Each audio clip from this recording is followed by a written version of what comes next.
O Império Contra-Ataca é considerado pela crítica especializada e por uma maioria esmagadora de fãs como o melhor episódio da saga Star Wars e um dos melhores filmes de todos os tempos. Foi aqui que vimos Luke Skywalker iniciando seu treinamento Jedi com o Mestre Yoda, Leia e Han Solo desenvolvendo seu romance, Darth Vader impondo sua autoridade ao som da Marcha Imperial, e a estreia de um personagem que iria mexer com o imaginário dos fãs, o caçador de recompensas Boba Fett.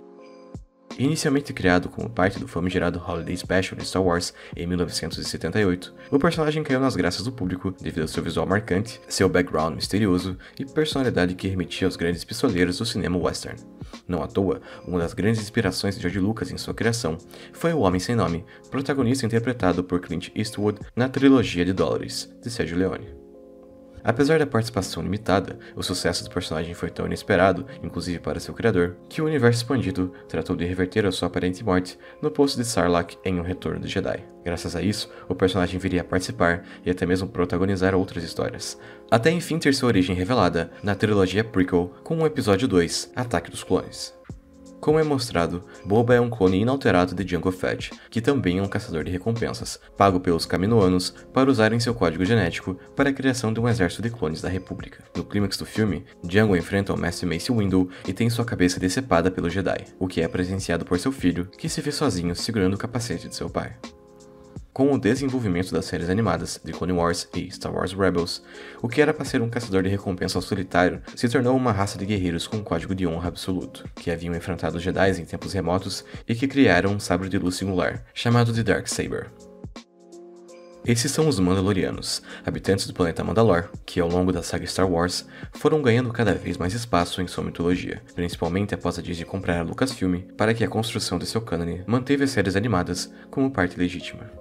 Com base nesse conceito e querendo mostrar novos caminhos e histórias dentro do universo de Star Wars, o diretor, roteirista e produtor Jon Favreau, responsável por iniciar o universo cinematográfico da Marvel com Homem de Ferro, apresentou uma ideia de uma série de TV que foi discutida com Dave Filoni, criador das séries animadas. E assim, The Mandalorian, ou O Mandaloriano, fez a sua estreia em 2019 para o Disney+.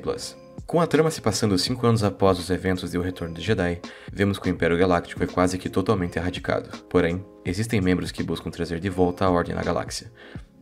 No planeta Navarro, o caçador de recompensas mandaloriano, chamado Din Djarin, é contratado por um cliente com afiações imperiais, que solicita que o mesmo vá até um planeta desértico e traga de volta um alvo misterioso, revelando apenas que sua idade gira em torno de 50 anos.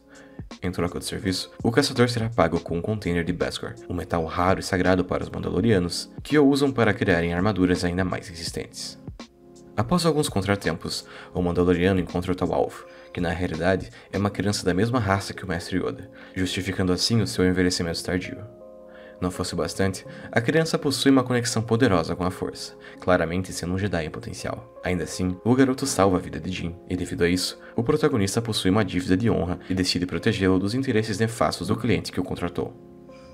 Com a ajuda de outros da sua raça, o Mandaloriano escapa pelo espaço e tem a missão de levar a criança aos cuidados de um Jedi e assim honrar o seu credo. Porém, várias ameaças vão surgir em seu caminho, desde caçadores de recompensas até remanescentes do Império, como o tirânico líder Moff Gideon. Ao longo de 8 episódios, a primeira temporada de O Mandaloriano surpreendeu a todos com uma parte técnica irretocável, grande trabalho de elenco e uma trama que, apesar de bastante simples em sua proposta, se permite explorar temas e locais até então tangenciáveis na saga principal. Aqui não temos foco em Jedi, na Força ou na Aliança Rebelde, sendo esses elementos que correm em paralelo com a jornada dos protagonistas, que trazem seu cerne temas como paternidade, honra e destino. A começar por Din Djarin, o personagem tem seu rosto predominantemente escondido por seu capacete, conforme a tradição dos Mandalorianos. Ainda assim, o ator Pedro Pascal consegue transmitir as mais diversas emoções do personagem através de sua linguagem corporal, tornando assim os momentos em que seu rosto é revelado ainda mais impactantes. Além disso, a sua relação com a criança, conhecida na internet como Baby Yoda, mas que tem seu nome revelado como Grogu, é desenvolvida sem pressa e de maneira crescente, criando uma relação emotiva de pai e filho. Falando no Grogu, o personagem não é apenas mais um personagem bonitinho e gratuito, seguindo o padrão recorrente da Disney. Mesmo sem linhas de diálogos, a criança, que foi desenvolvida em um ótimo trabalho animatrônico e fantoches, cativa por sua aparência aparentemente frágil, mas de olhares e gestos expressivos que geram momentos genuinamente divertidos, ao mesmo tempo em que suas demonstrações de poder reforçam a importância e a urgência da missão do Mandaloriano. Ao longo da série, somos apresentados a mais personagens, alguns com participações únicas, outros se tornando recorrentes, como a ex-soldado rebelde Cara Dune, vivida por Carla Gugino, o chefe da guilda de caçadores de recompensas, Griff Karga, interpretado por Carl Weathers, e o antagonista Moff Gideon, vivido pelo premiado ator Giancarlo Esposito. Além do elenco fixo, tivemos participações especiais de destaque, como Nick Nolte, interpretando o alienígena Quill, Taika Waititi, dublando o androide IG-11 e dirigindo alguns episódios, e o renomado ator Werner Herzog como o misterioso cliente imperial. Porém, foi na segunda temporada que tivemos participações realmente impactantes, como Rosário Dawson, vivendo a Sokatano, Temuera Morrison, retomando como Boba Fett, e a mais surpreendente de todas, Mark Hamill, como Luke Skywalker em uma cena icônica, apesar do trabalho questionável de rejuvenescimento facial. Apesar de tais participações remeterem aos filmes clássicos, a série está mais interessada em explorar o lado mais obscuro, inóspito e desconhecido da saga do que em sua vertente mais heróica e aventuresca, algo que se refletiu tanto em seu aspecto visual quanto sonoro. As ambientações seguem magníficas, com um ótimo trabalho de design de produção e efeitos visuais que nada devem às produções cinematográficas. Porém, sem deixar de reforçar como a galáxia reserva locais perigosos e repletos de ameaças, sejam elas criaturas alienígenas gigantescas ou mesmo pessoas de índole duvidosa. Quanto à sua sonoridade, além do grande trabalho de efeitos sonoros, reprisando os sons clássicos da saga criados por Ben Burtt e criando sons originais para novas criaturas, armas e naves, a trilha sonora composta por Ludwig Göransson vai de encontro à familiaridade dos temas clássicos de John Williams e cria algo novo, mas que não deixa de conter o DNA da saga, desde a excelente música-tema até trilhas de combate e de momentos mais emotivos. O compositor reforça como a série segue por novos caminhos, mas ainda assim é parte intrínseca de Star Wars.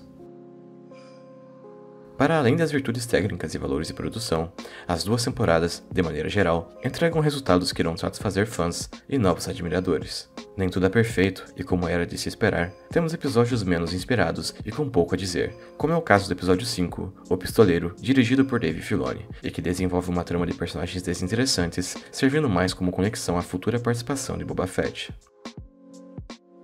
Ainda assim, temos episódios excelentes, sejam em termos de desenvolvimento de trama, como o emocionante encerramento da primeira temporada, com o sacrifício do androide G-11 e a estreia de Ahsoka revelando o verdadeiro nome de Grogu, ou em momentos de ação, como o episódio O Cerco e o season finale da segunda temporada, que envolve o duelo do Mandaloriano contra Moff Gideon e a cena que Luke destrói sozinho um exército de droids poderosos em um corredor.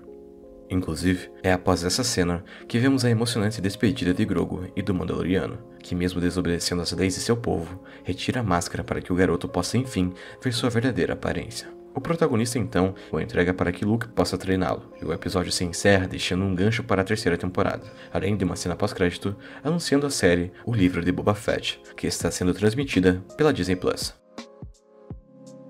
Redimindo a franquia Star Wars após a decepção nos cinemas, O Mandaloriano é uma das, se não, a melhor produção desenvolvida para a saga sob as mãos da Disney. Contando com mentes criativas que admiram o universo criado por George Lucas, a série mostra que é possível explorar novas facetas dessa saga tão adorada, sem perder sua essência ou se valer de fanservice excessivo para sustentar o interesse do público.